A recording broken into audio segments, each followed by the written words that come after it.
Salut, donc aujourd'hui je vous emmène faire du fauchage de chardon et d'ortie dans les pâtures.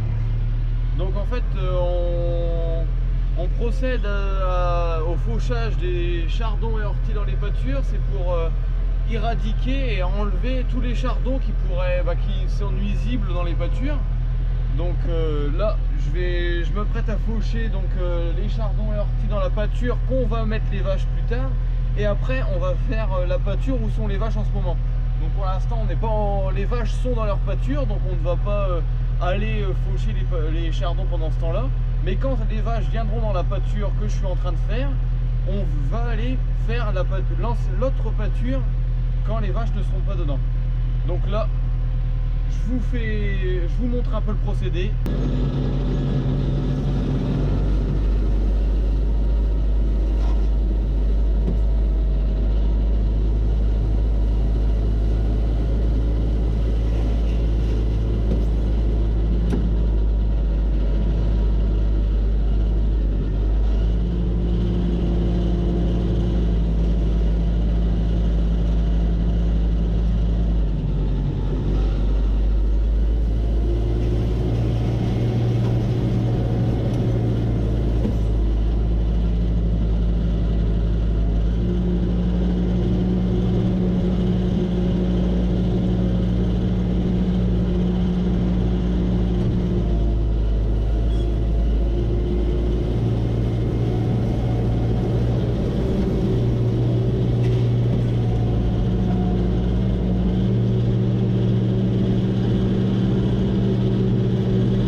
Le but de cette opération, c'est de nettoyer les pâtures.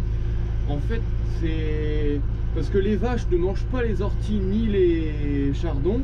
Donc, à la force des années et des mois qui vont suivre, les chardons et les orties vont quadrupler de volume. Donc, après, ça va recouvrir toute la pâture et il n'y aura plus d'air pour les vaches broutées. Donc, c'est pour ça qu'on procède au fauchage et au nettoyage des pâtures de leurs chardons et des orties.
petit problème.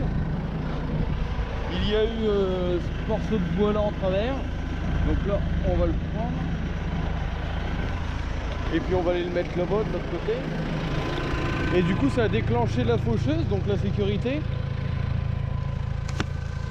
Du coup, ça se fait que là, la faucheuse, au lieu de rester droite, quand j'avance, elle se déporte. Donc là, faut la renclencher. Donc là, c'est un système de crémaillère là.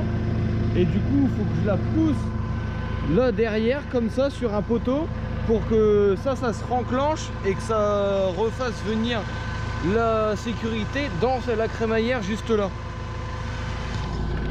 Donc bah là, je vais m'amuser à faire ça et puis bah ouais. Après, on va finir la partie, la parcelle à faire. Bon, puis je vous dis salut pour une prochaine vidéo.